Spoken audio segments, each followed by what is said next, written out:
people wake up in the morning, they begin to think about their problems.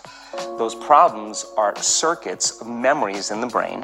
Each one of those memories are connected to people and things at certain times and places. And if the brain is a record of the past, the moment they start their day, they're already thinking in the past. Each one of those memories has an emotion. Emotions are the end product of past experiences. So the moment they recall those memories of their problems, they all of a sudden feel unhappy, they feel sad, they feel pain. Now, how you think and how you feel creates your state of being. So the person's entire state of being when they start their day is in the past. So what does that mean? The familiar past will sooner or later be predictable future. So if you believe that your thoughts have something to do with your destiny, and you can't think greater than how you feel, or feelings have become the means of thinking, by very definition of emotions, you're thinking in the past. And for the most part, you're going to keep creating the same life. So then people grab their cell phone, they check their WhatsApp, they check their text, they check their emails, they check Facebook, they take a picture of their feet, they post it on Facebook, they tweet something, they do Instagram, they check the news, and now they feel really connected to everything that's known in their life. And then they go through a series of routine behaviors. They get out of bed on the same side, they go to the toilet, they get a cup of coffee, they take a shower, they get dressed, they drive to work the same way, they do the same things, they see the same people, they push the same emotional buttons, and that becomes the routine, and it becomes like a program. So now they've lost their free will to a program, and there's no unseen hand doing it to them.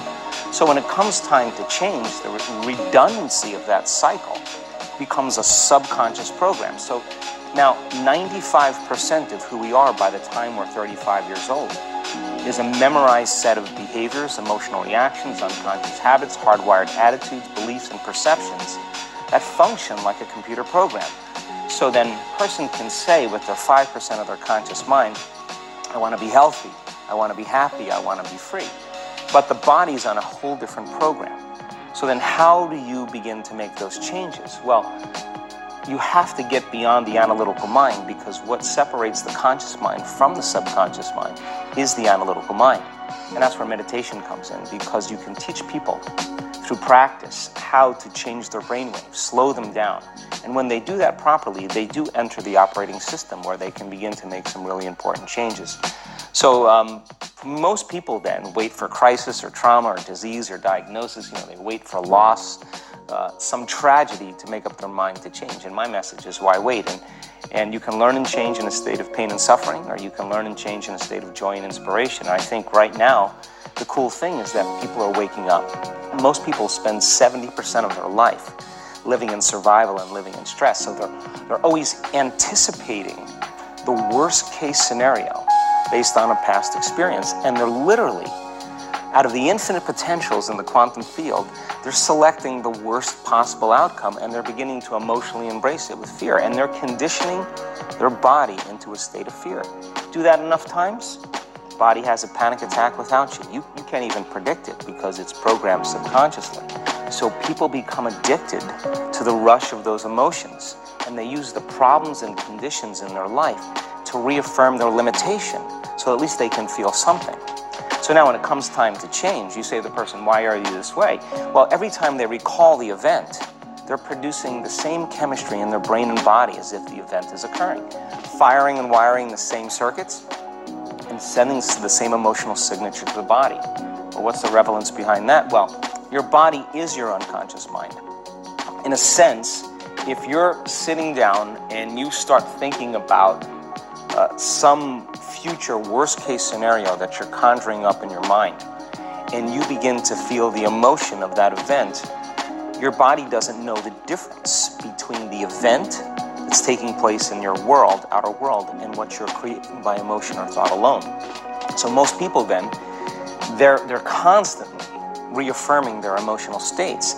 So when it comes time to give up that emotion, they can say, I really want to do it, but really the body is stronger than the mind because it's been conditioned that way. So the servant now has become the master, and the person all of a sudden, once they step into that unknown, they'd rather feel guilt and suffering because at least they can predict it. Being in the unknown is a scary place for most people because the unknown is uncertain. And people say to me, well, I can't predict my future. I'm in the unknown, and I always say the best way to predict your future is to create it.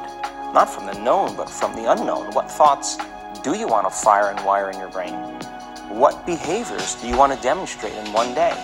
The act of rehearsing them mentally, closing your eyes, and rehearsing the action. Rehearsing the reaction of what you want? Or the action of what you want. By closing your eyes and mentally rehearsing some action. If you're truly present, the brain does not know the difference between what you're imaging and what you're experiencing in 3D world. So then you begin to install the neurological hardware in your brain to look like the event has already occurred. Now, your brain is no longer a record of the past. Now it's a map to the future. And if you keep doing it, priming it that way, the hardware becomes a software program. And who knows, you just may start acting like a happy person. And then I think the hardest part is to teach our body emotionally what the future will feel like ahead of the actual experience. So what does that mean? You can't wait for your success to feel empowered. You can't wait for your wealth to feel abundant. You can't wait for your new relationship to feel love, or your healing to feel whole. I mean, that's the old model of reality of cause and effect, waiting for something outside of us to change how we feel inside of us. And when we feel better inside of us, we pay attention to whoever or whatever caused it. But what that means then is that from the Newtonian world is that most people spend their whole life living in lack, waiting for something to change out there. What do you mean the Newtonian world? Newtonian world is all about the predictable. It's all about predicting the future. But the quantum model of reality is about causing an effect. The moment you start feeling abundant and worthy, you are generating wealth. The moment you're empowered and feel it, you're beginning to step towards your success. The moment you start feeling whole, your healing begins. And when you love yourself and you love all of life, you'll create an equal. And now you're causing an effect. And I think that's the difference between living as a victim in your world, saying, I am this way because of this person or that thing or this experience. They made me think and feel this way. When you switch that around, you become a creator of your world, and you start saying, my thinking and my feeling is changing an outcome in my life. And now that's a whole different game, and we start believing more that we're creators of reality. And most people, when they have a thought, they just think that that's the truth. And I think one of my greatest realizations in my own journey was, just because you have a thought doesn't necessarily mean it's true. So if you think 60 to 70,000 thoughts in one day, and we do, and 90% of those thoughts are the same thoughts as the day before, and you believe that your thoughts have something to do with your destiny, your life's not going to change very much, because the same thought leads to the same choice leads to the same behavior creates the same experience, and the same experience produces the same emotion.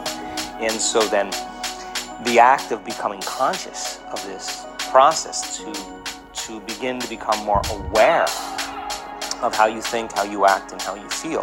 It's called metacognition. And so then, why is that important? Because the more conscious you become of those unconscious states of mind and body, the less likely you're going to go unconscious during the day. And that thought is not going to slip by your awareness unchecked, because it means to know thyself. The word meditation means to become familiar with.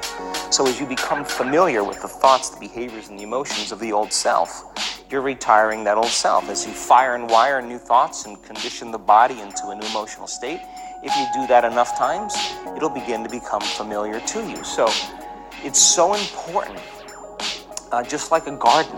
If you're planting a garden, you got to get rid of the weeds. You got to take the plants from the past year and you got to pull them out. The rocks that sift to the top that are like our emotional blocks, they have to be removed. The soil has to be tenderized and broken down. We have to make room to plant a new garden. So primarily, we learn the most about ourselves and others when we're uncomfortable. Because the moment you move into that uncomfortable state, normally a program jumps in. When that program jumps in, it's because the person doesn't want to be in the present moment and engage it consciously. If you're not being defined by a vision of the future, then you're left with the old memories of the past, and you will be predictable in your life.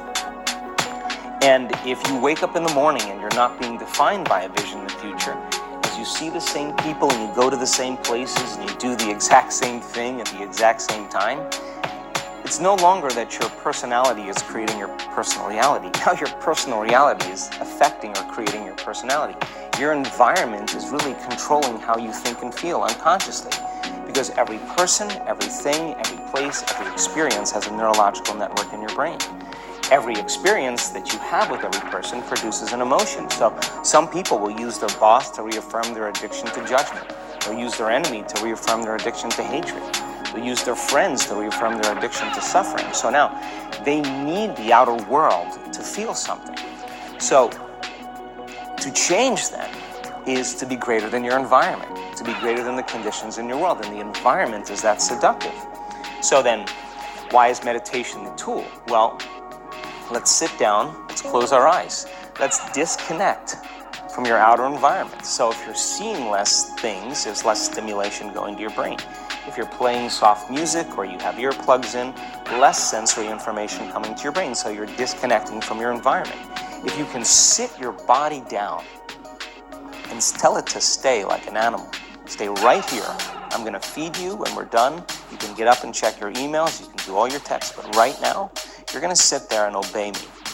So then, when you do that properly, and you're not eating anything or smelling anything or tasting anything, you're not up experiencing and feeling anything, you would have to agree with me that you're being defined by a thought, right? So when the body wants to go back to its emotional past, and you become aware that your attention is on that emotion, and where you place your attention is where you place your energy, you're siphoning your energy out of the present moment into the past. And you become aware of that. And you settle your body back down in the present moment, because it's saying, well, it's 8 o'clock. You normally get upset because you're in traffic around this time. And here you are sitting, and we're used to feeling anger, and you're off schedule. Oh, it's 11 o'clock, and you check your emails and judge everybody. Well, the body's looking for that predictable chemical state. Every time you become aware that you're doing that, and your body is craving those emotions, and you settle it back down into the present moment, you're telling the body it's no longer the mind, that you're the mind. And now your will is getting greater than the program. And if you keep doing this over and over again, over and over again, over and over again, just like training a stallion or a dog, it's just going to say, I'm going to sit. And the moment that happens, and the body's no longer the mind, when it finally surrenders, there's a liberation of energy.